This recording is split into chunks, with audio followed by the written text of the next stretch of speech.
மழை கொண்டு வரும் கூந்தலெங்கிற மேகம் ஜாடையில ஏத்திவிடும் தாகம் என்கிற மோகம் கோடியில ஒருத்தியம்மா கோலமயில் ராணி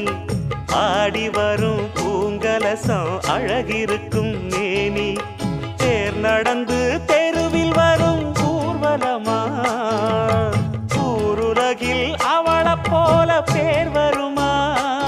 நல்ல பளிங்கு போல சிரிக்கும் மனச பறிக்கும் பவள விரிப்பு விளங்கிடாத இனிப்பு விவரம் புரிஞ்சிடாத துடிப்பு சந்திர ஜோதி வந்தது போல சுந்தர தேவி ஜொலிப்பு கலைவாணியோ ராணியோ அவள்தான் யார்